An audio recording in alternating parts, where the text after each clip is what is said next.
Hello future doctors, I welcome you all to this wonderful platform of CAT and aspirants. তোমাদের মধ্যে অনেকেই bank গ্যারান্টির ব্যাপারে জানতে চাইছিলে যে প্রাইভেট মেডিকেল কলেজে অ্যাডমিশন নেওয়ার সময় তোমাদের যে ব্যাঙ্ক গ্যারান্টিটা সাবমিট করতে হয় সেই ব্যাঙ্ক গ্যারান্টিটা আসলে কী, কীভাবে তোমরা এই ব্যাঙ্ক গ্যারান্টিটা পাবে এবং প্রাইভেট মেডিকেল কলেজে অ্যাডমিশন নেওয়ার সময় তোমাদের কত টাকার ব্যাঙ্ক গ্যারান্টি সাবমিট করতে হয়।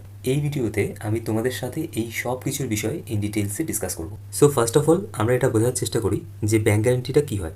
ধরো XYZ একটা স্টুডেন্ট, সে একটা প্রাইভেট মেডিকেল কলেজে স্টেট কোটা কাউন্সিলিংয়ের থ্রুতে একটা সিট পেয়ে গেল, বা ধরো সে ম্যানেজমেন্ট কোটার থ্রুতেও এই প্রাইভেট মেডিকেল কলেজে অ্যাডমিশন নিতে চাইছে।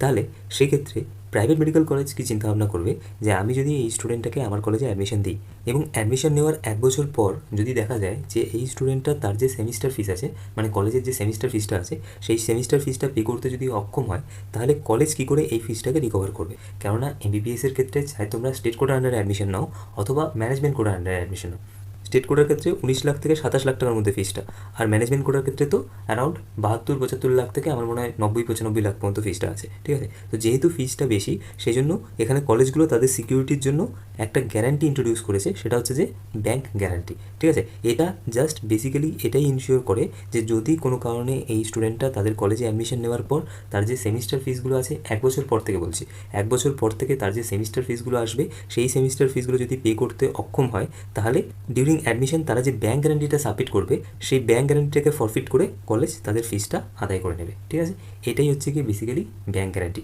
কেননা দেখো, একটা স্টুডেন্ট যদি একটা প্রাইভেট মেডিকেল কলেজে অ্যাডমিশন নেয়, তাহলে প্রাইভেট মেডিকেল কলেজে যদি 150টা সিট থাকে, তাহলে 150টা সিটের মধ্যে একটা সিট কমপ্লিট 4.5 বছরের জন্য বুক হয়ে গেল। 4.5 বছর কেন বলছি? কেননা MBBS-এর ক্ষেত্রে তোমাদের 4.5 বছর পড়াশোনা করতে হয়, তারপরে 1 বছরের রোটেটরি ইন্টার্নশিপ অ্যাটেন্ড করতে হয়। তো ডিউরিং ইন্টার্নশিপ কলেজ তোমাদেরকে স্টাইপেন্ড পে করবে, তো সেই টাইমে তোমাদের কলেজকে পয়সা দিতে হয় না। তো কলেজের মেইন চিন্তা যেটা, সেটা হচ্ছে এই যে 4.5 বছরের মধ্যে 3.5 বছরের, মানে 3rd সেমিস্টার থেকে 9th সেমিস্টার পর্যন্ত তোমাদের যে ফিসটা আছে, সেই ফিসটা তোমরা কী করে পে করবে। আর যদি পে না করতে পারো, তাহলে কলেজ কী করবে, সেটার জন্যই কলেজ এটা ইন্ট্রোডিউস করেছে ব্যাঙ্ক গ্যারান্টি। তো ইন এনি কেস, যদি কোনো স্টুডেন্ট এই 3rd সেমিস্টার থেকে 9th সেমিস্টারের যে ফিসটা আছে, এই ফিসটা যদি পে করতে অক্ষম হয়, তখন কলেজ কী করবে, এই স্টুডেন্টটা অ্যাডমিশন নেওয়ার সময় যে ব্যাঙ্ক গ্যারান্টিটা সাবমিট করেছিল, সেই ব্যাঙ্ক গ্যারান্টির অ্যামাউন্ট থেকে তাদের যে সেমিস্টার ফিসটা আছে সেটা ডিডাক্ট করতে শুরু করবে। ঠিক আছে, আচ্ছা, এখানে হয়তো তোমাদের অনেকের এটা মনে আসতে পারে আমি 3rd to 9th সেমিস্টার কেন বলছি। 3rd to 9th সেমিস্টার তোমাদেরকে বারবার করে বলছি, এই সেমিস্টারের ফিসটা নিয়ে কলেজের চিন্তা। তার মেইন কারণ হচ্ছে কলেজে অ্যাডমিশন নেওয়ার সময় তোমাদের 2 সেমিস্টারের ফিস পে করে দিতে হয়। ওয়েস্ট বেঙ্গলের যতগুলো প্রাইভেট মেডিকেল কলেজ আছে, সেখানে তোমরা স্টেট কোটার আন্ডারে অ্যাডমিশন নাও অর ম্যানেজমেন্ট কোটার আন্ডারে অ্যাডমিশন নাও, ডিউরিং অ্যাডমিশন ফিজের সাথে সাথে তোমাদেরকে 2 সেমিস্টারের ফি পে করে দিতে হয়, এবং তার সাথে কশন ডিপোজিট যেটা আছে সেটা পে করতে হয়। তার পাশাপাশি যদি সেই কলেজে কোনো কালচারাল ফিজ অ্যান্ড অল থাকে, তাহলে সেটাও পে করে দিতে হয়। তো 2 সেমিস্টারের ফিস তো তোমরা কলেজে অ্যাডমিশনের সময় পে করছো, তাহলে বাকি থাকলো 3rd to 9th সেমিস্টার। এই সেমিস্টারের ফিসটা নিয়ে কলেজের চিন্তা। তো যদি তোমরা পে করতে না পারো, তাহলে সেক্ষেত্রে কলেজ কী করে টাকাটাকে রিকভার করবে, তার জন্যই কলেজ তোমাদের অ্যাডমিশনের সময় ব্যাঙ্ক গ্যারান্টিটাকে ম্যান্ডেটরি করে দিয়েছে। মানে ব্যাঙ্ক গ্যারান্টিটা যেটা হয়, সেটা হবে হচ্ছে 3rd to 9th সেমিস্টারের যে ফিস আছে, সেই ফিজের অ্যামাউন্টের ব্যাঙ্ক গ্যারান্টি হবে। ওকে, এখানে একটা জিনিস দেখো, যে ধরে নিচ্ছি কোনো একটা স্টুডেন্ট ওয়েস্ট বেঙ্গলের কোনো একটা প্রাইভেট মেডিকেল কলেজে অ্যাডমিশন নিতে যাচ্ছে। ধরে নিচ্ছি IQ সিটিতে সে অ্যাডমিশন নেবে এবং সে স্টেট কোটার আন্ডারে অ্যাডমিশন নেবে। এবারে IQ সিটিতে স্টেট কোটার আন্ডারে MBBS-এর জন্য টোটাল ফিস আছে 24,66,000 টাকা। টিউশন ফি পার সেমিস্টার আসছে 2,74,000 টাকা। তো ডিউরিং অ্যাডমিশন তোমাদেরকে যেটা বললাম, 2 সেমিস্টার ফিস পে করে দিতে হয়। তো 5,48,000 টাকা তোমরা পে করে দিচ্ছ ডিউরিং অ্যাডমিশন। তাহলে তোমাদের ব্যাঙ্ক গ্যারান্টি বানাতে হবে এই টোটাল টিউশন ফিটা থেকে এই 2 টিউশন ফি তোমরা মাইনাস করে দাও, তাহলে যে অ্যামাউন্টটা আসে সেই অ্যামাউন্টটা ব্যাঙ্ক গ্যারান্টি তোমাদেরকে বানাতে হবে। মানে বেসিক্যালি এটা তোমাদের 7টা সেমিস্টারের ফিস।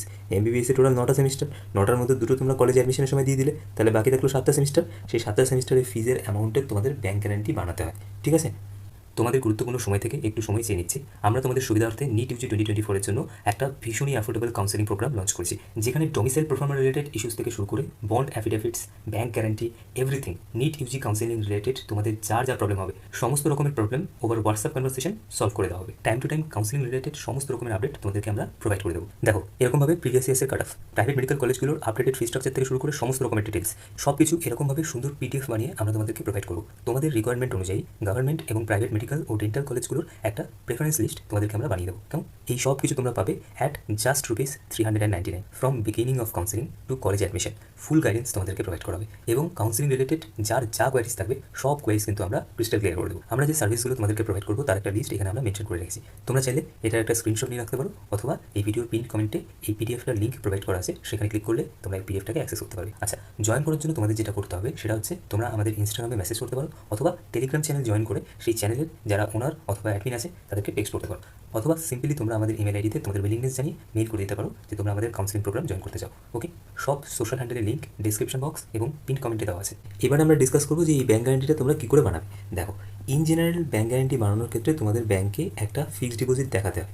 এবারে কিছু কিছু প্রাইভেট ব্যাঙ্ক আছে যাদের ক্ষেত্রে এটা ম্যাটার করে না যে তোমার এফডিটা কোন ব্যাঙ্কে আছে, ঠিক আছে। যদি অন্য কোনো ব্যাঙ্কেও থাকে তাও এরা ব্যাঙ্ক গ্যারান্টি ইস্যু করে দেয় অ্যাগেনস্ট দ্যাট এফডি। বাট এক্ষেত্রে অনেক রুলস অ্যান্ড রেগুলেশনস আছে, সেগুলোর ব্যাপারে তোমাদেরকে আমি বলি যে মোস্ট অফ দ্য ব্যাঙ্ক একটা ফিক্সড ডিপোজিটের অ্যাগেনস্টই ব্যাঙ্ক গ্যারান্টি ইস্যু করে। সেক্ষেত্রে ফিক্সড ডিপোজিটে যে অ্যামাউন্টটা আছে সেই অ্যামাউন্টটা যে অ্যামাউন্টে তোমরা ব্যাঙ্ক গ্যারান্টি চাইছো সেই ব্যাঙ্ক থেকে তার থেকে হাই অ্যামাউন্টের ফিক্সড ডিপোজিট হতে হয়, তার থেকে বেশি অ্যামাউন্টের ফিক্সড ডিপোজিট হলেই তবেই ব্যাঙ্ক গ্যারান্টি ইস্যু করবে। দেখো, যেমন হচ্ছে কি এই ক্ষেত্রে তোমরা দেখলে যে তোমাদের ব্যাঙ্ক গ্যারান্টি দিতে হবে 19,18,000 টাকা। এবারে তোমাদের ব্যাঙ্কে সেই 19,18,000 টাকার থেকে বেশি অ্যামাউন্টের ফিক্সড ডিপোজিট থাকলে তবেই সেই ফিক্সড ডিপোজিটের অ্যাগেনস্টে ব্যাঙ্ক গ্যারান্টি ইস্যু করবে, আদারওয়াইজ করবে না, ঠিক আছে। এবং বেশিরভাগ ক্ষেত্রেই এটাই দেখা যায় যে যদি ওই ব্যাঙ্কেই তোমার এফডি থাকে তবেই সেই ব্যাঙ্কটা ব্যাঙ্ক গ্যারান্টি ইস্যু করবে, আদারওয়াইজ কিন্তু ওরা ইস্যু করতে চায় না। তোমাদের এখানে একটা জিনিস বলে রাখি, এই যে ফিক্সড ডিপোজিটটা হবে এই ফিক্সড ডিপোজিটটার ক্ষেত্রে এরকম ম্যান্ডেটরি নয় যে এই ফিক্সড ডিপোজিটটা তোমাদের নামেই থাকতে হবে। তোমাদের যদি পেরেন্টসদের নামে মানে বাবা বা মায়ের নামেও যদি সেই ফিক্সড ডিপোজিটটা থাকে তাহলে সেই ফিক্সড ডিপোজিটের অ্যাগেনস্টেও কিন্তু তোমরা ব্যাঙ্ক গ্যারান্টি ইস্যু করাতে পারো, ঠিক আছে। বাট তোমাদের ফিক্সড ডিপোজিট কিন্তু ব্যাঙ্কে থাকতেই হবে। এবারে এখানে একটা প্রশ্ন আসে যে আমি একটা কোনো প্রপার্টি মর্গেজ রেখে সেই প্রপার্টির অ্যাগেনস্টে ব্যাঙ্ক গ্যারান্টি ইস্যু করতে পারবো কিনা। ডিফার্ড পেমেন্ট গ্যারান্টির ক্ষেত্রে কিন্তু ইন জেনারেল ব্যাঙ্ক একটা ফিক্সড ডিপোজিটের কথাই তোমাদেরকে সবার ফার্স্টে বলবে।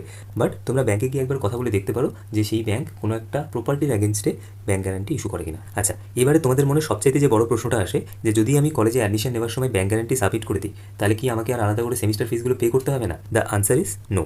যদি তোমরা কলেজে অ্যাডমিশন নেওয়ার সময় ব্যাঙ্ক গ্যারান্টি সাবমিট করেও দাও স্টিল তোমাদের যে সেমিস্টার ফিসগুলো আছে সেই সেমিস্টার ফিসগুলো স্টিপুলেটেড টাইম পিরিয়ডের মধ্যে পে করে দিতে হবে কলেজকে, ঠিক আছে। কলেজকে আলাদা করে সেই সেমিস্টার ফিসগুলো তোমাদেরকে পে করে দিতে হবে।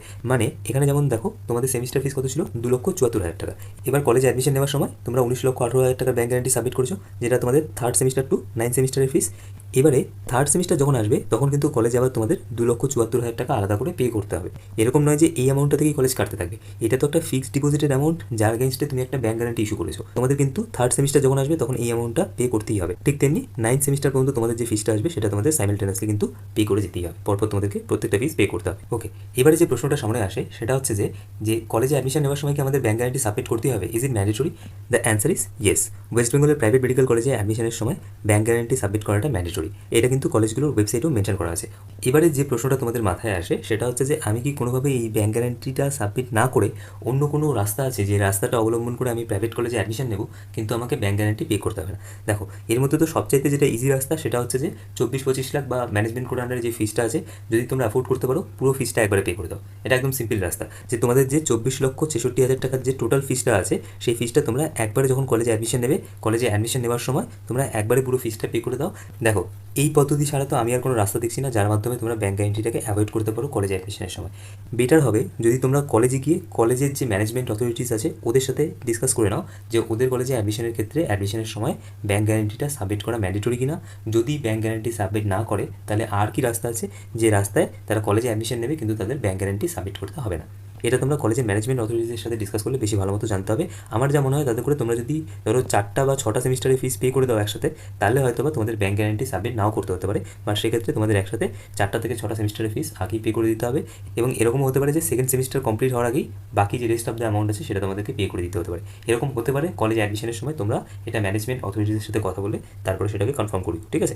এবারে দেখো যে ব্যাঙ্ক গ্যারান্টির যে ফর্ম্যাটটা হয় সেটা দেখতে কেমন হয়, অনেকটা এরকম হয়। এটা যেমন গৌরীদেবী ইনস্টিটিউট অফ মেডিকেল সায়েন্সেসের ব্যাঙ্ক গ্যারান্টি অন্যান্য মেডিকেল কলেজের থেকে অন অ্যান এভারেজ একই টাইপের ব্যাঙ্ক গ্যারান্টির ফর্ম্যাট প্রোভাইড করে, এখানে শুধু কলেজের নামটা আলাদা হয়ে যাবে, ঠিক আছে। বাস এইটুকুনি। আচ্ছা, তোমাদের একটা জিনিস বলে রাখি, ব্যাঙ্ক গ্যারান্টির কিন্তু একটা ভ্যালিডিটি পিরিয়ড আছে। যেমন এই ক্ষেত্রে দেখো তোমাদের ব্যাঙ্ক গ্যারান্টির ভ্যালিডিটি পিরিয়ড এখানে মেনশন করেছে, আমি কোথায় একটা দেখলাম, ওয়েট এই যে দেখো, this guarantee is valid up to 15/03/2027। এটা ডিপেন্ড করছে তোমাদের কলেজের যে পেমেন্ট শিডিউলটা আছে সেই পেমেন্ট শিডিউলের উপরে।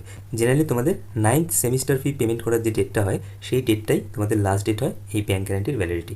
কলেজ থেকে তোমাদের 9th সেমিস্টার ফি পে করার যে ডেটটা মেনটেন করবে অন অ্যান এভারেজ সেই ডেট পর্যন্তই এই ব্যাঙ্ক গ্যারান্টিটার ভ্যালিডিটি থাকে, ঠিক আছে। Okay, so I hope bank guarantee related তোমাদের যার মনে যা যা ডাউটস ছিল আজকের এই ব্রিফ ডিসকাশনের মাধ্যমে তোমাদের সমস্ত ডাউটসগুলো আমি ক্রিস্টাল ক্লিয়ার করতে পেরেছি। এরপরেও যদি তোমাদের মনে কোনো রকমের ডাউটস থাকে তোমরা কমেন্টের মাধ্যমে সেটা আমাকে জানাতে পারো। আমি চেষ্টা করব সবার কোয়ারিজগুলোর আলাদা আলাদা করে উত্তর দেওয়ার।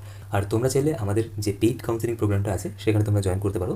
আমরা কিন্তু 1-to-1 over the WhatsApp conversation অথবা ওভার দ্য ফোন কনভারসেশনের মাধ্যমে তোমাদের সমস্ত কোয়ারিজগুলো ক্রিস্টাল ক্লিয়ার করে দেবো, কেমন? এবং এর পাশাপাশি তোমাদের কলেজ প্রেফারেন্স লিস্ট থেকে শুরু করে ডকুমেন্টস ভেরিফিকেশনের সময় তোমাদের যা যা ডকুমেন্টসের প্রয়োজন হবে সেই ডকুমেন্টসগুলো বানানোর পদ্ধতি, সমস্ত কিছু A to Z counselling related A to Z সমস্ত রকমের গাইডেন্স আমরা তোমাদেরকে প্রোভাইড করে দেবো, কেমন? সেই কাউন্সেলিং প্রোগ্রামটার আন্ডারে। তো আমাদের কাউন্সেলিং প্রোগ্রাম জয়েন করার জন্য তোমরা সিম্পলি টেলিগ্রামে আমাদেরকে একটা হাই মেসেজ করতে পারো। আমাদের টেলিগ্রাম চ্যানেলের লিঙ্ক ডেসক্রিপশন বক্স এবং পিন কমেন্টে দেওয়া আছে, অথবা সিম্পলি তোমরা আমাদের ইমেল অ্যাড্রেসে একটা মেল করে দিতে পারো যে তোমরা আমাদের কাউন্সেলিং প্রোগ্রামটা জয়েন করতে চাও, কেমন? তো আজকের এই ভিডিও সম্পর্কে তোমাদের যার যা মতামত তোমরা কমেন্টের মাধ্যমে আমাকে জানিও। এবং তোমাদের যদি আজকের এই পুরো ডিসকাশনটা ভালো লাগে, প্লিজ ভিডিওটিকে লাইক করো, চ্যানেলটিকে সাবস্ক্রাইব করো এবং এই ভিডিওটি তোমাদের বন্ধুদের সাথে অবশ্যই শেয়ার করো, কেমন?